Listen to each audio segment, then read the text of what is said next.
Hey YouTube, it's me, and today I'm coming back to talk to you about marriage and money. So yes guys, you guys know I've been married for a while now, and one of the biggest things that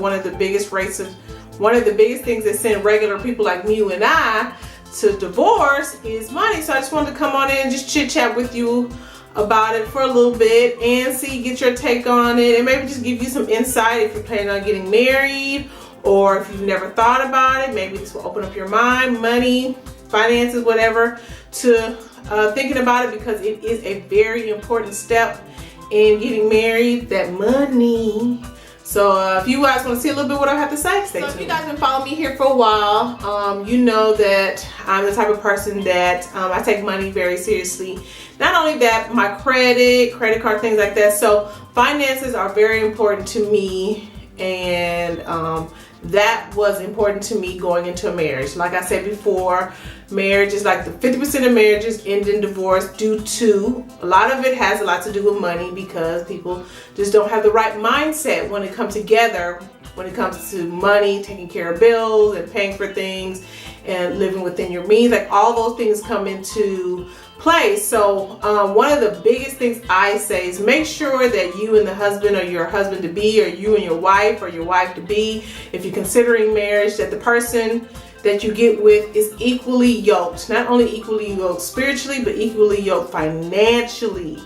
That is so freaking important, because you want to be able to have someone that has the same mindset, same everything when it goes into money, because we know money is important. It comes, you know, you want a new house, you want a new car, you know, so those things that matter. Like for me, I couldn't, not that I couldn't, but I think I would find it hard to be with somebody who didn't find taking care of your credit as important as I did, or someone who doesn't find saving money as important as I do. I think that will be like one of the biggest things for me. And a lot of guys know that I've been married before, and that was one of our biggest things. Like he didn't really, and not to talk bad, but he wasn't money conscious like I was. He wasn't into saving. He didn't see the purpose of saving.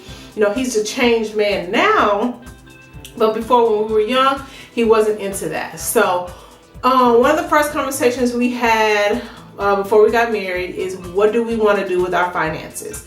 I did a survey in one of my groups, and basically I wanted to see, what do people my age, you know, a little bit younger, a little bit older than me, feel about finances when it comes to bank accounts, when it comes to sharing salaries, those things like that. So in the survey, I asked most people, what would they want to do for their bank accounts? Do you want to have one big bank account where it's one big checking account, one big savings account, or do you keep separate? You've been doing you know, the other person's been doing that person. Y'all stay like that, and y'all just pay the bills however, or maybe one person pay all the bills, one person, you know, completely separate accounts. Or do you keep what you had, and then you both get a joint savings account and a joint checking account where you both contribute money into the account, into both accounts?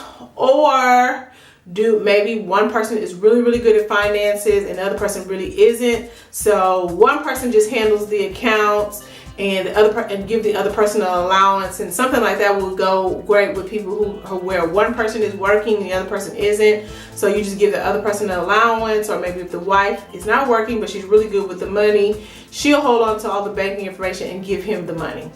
Out of that, majority of the people felt like they would get a joint savings and a joint savings and a joint checking, and then keep what they had. We chose to get a joint savings account, get a joint checking account, and keep what we had going on already. So I don't really need to know what's going on with his. He doesn't really need to. I mean, he can know, but we're really not that interested, because we both know that we both financially sound, that where it's not really that important. But then we'll also have a joint savings and a joint checking account where we'll use to pay our bills. We'll equally contribute to that joint checking account. We'll equally contribute to the joint savings account. And what we use it to pay bills, go on vacations, groceries, all those things out of our joint checking account.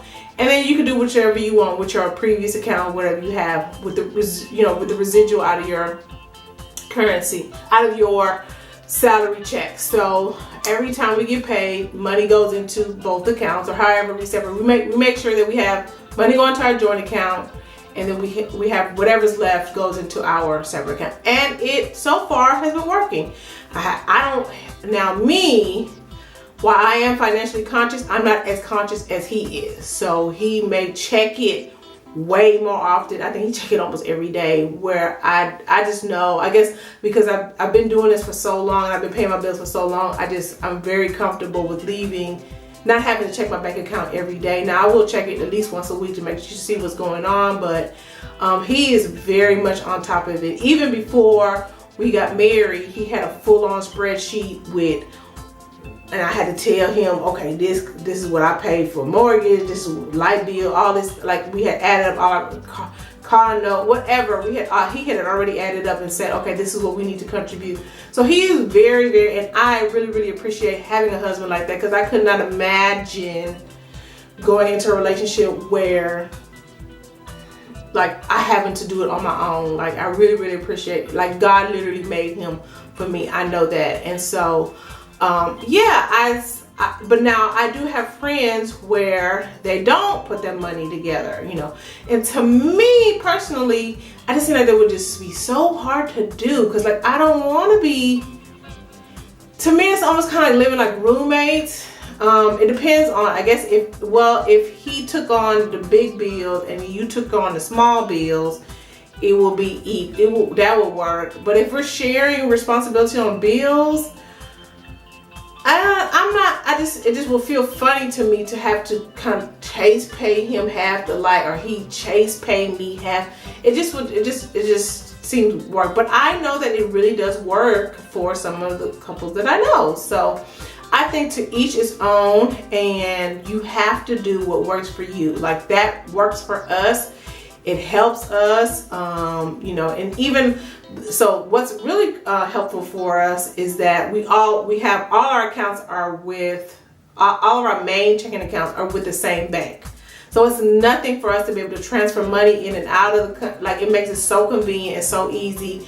I can see all my account information all on one screen with Chase, and he can see all his account, and we can see our joints together. And if I need to transfer money into it, if something, we could do things like that. Like, for instance, I may pay for the vacation on my credit card, but I can transfer the money out of our joint and pay, just little things like that. So it makes it very, very convenient to do it like that. Now, the next issue would be a joint credit card.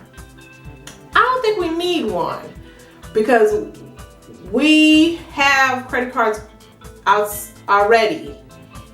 I just don't feel like we need a joint credit card. I don't see the point or the purpose. If I already have credit cards, he already has credit card, which somebody just use a credit card. Somebody just use a credit card, which I don't see the point of a joint checking account, a joint credit card. But like I said, so again, I know couples who have joint credit cards, and where they just pay on it out of their joint account. I just don't really see the purpose of that.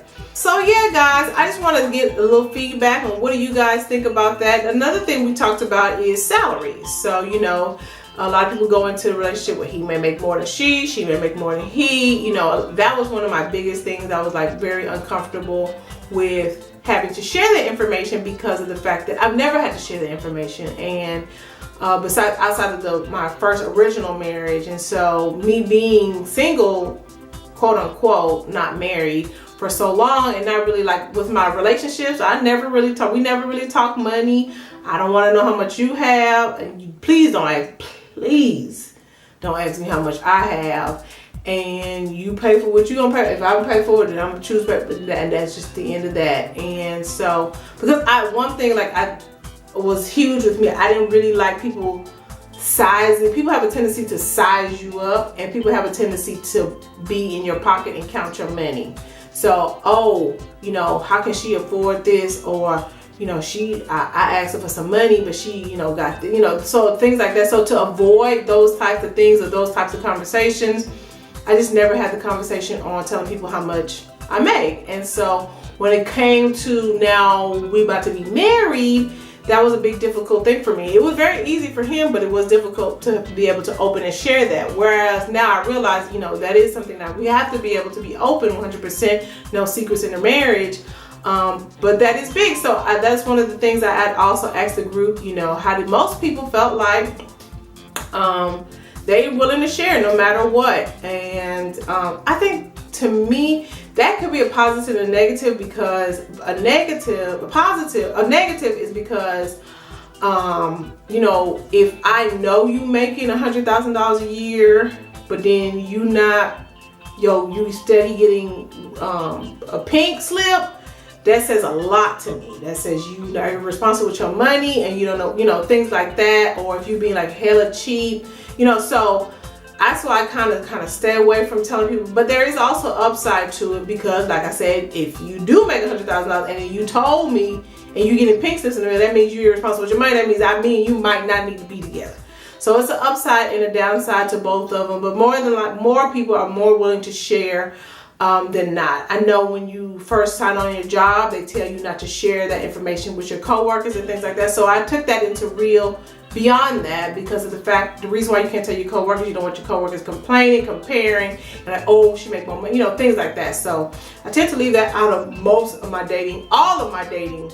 I remember one time somebody asked me how much, I wasn't looking at him like he was there now, sir, please. But that's neither here nor there. So yeah, I just wanted to talk about marriage and money and see what you guys take on it. So far so good. Like I said, we've been doing really good. I don't have any problems. I'm not really even that stressy type of person. I'm not really even, both of us are not even the type of person where we out buying bullshit and down to the last penny kind of. We're not even those types of spenders. We live very comfortable and we're fine with that. And you know, I may have my little splurges on candles here and there or makeup or whatever, but I can do that with my own money and I don't need, you know, I'm never out living outside my means with it. So I think that's really, really what helps us that work, because we really have the same mindset when it comes to money. So like I said in the beginning, make sure that if you decide to get married, you in a relationship with somebody and you want her to propose, or you're in a relationship with somebody and you're thinking about proposing to her, see where their mind is when it comes to money. If you already see that they have horrible spending habits, pink slips, barely paying the bills, living place to place, can't never pay, you know, those things are like huge red flags, and we have a tendency to ignore that and then want to get a relationship and think that they're gonna marriage and think that they're gonna change, and they're really not. So don't get me wrong, people can change, people can grow, but it's hard, especially adults in our age. Once we're used to one thing, we just kind of stick to it. So just make sure you're the same mind frame when it comes to money. Make sure that you know that you're taking care of what you're gonna take care of and things like that. So that's pretty much it. Tell me what you guys think. If you're married, tell me what you do when it comes to money. Maybe we can get some tips and some tricks, you know what I'm saying? Right now, what we're looking into is some high yielded savings accounts, so we can get some return on our money that's just sitting in there. And so yeah, like I said, we're very financially conscious, and you know, we don't want to be living paycheck to paycheck. We don't want to be living you know, where you can't afford to do certain things. That's just not, I've never had to live like that, and I don't want to live like that inside my marriage. So I hope this has helped anybody. If not, please leave all your questions below. Thanks for watching, guys. Bye.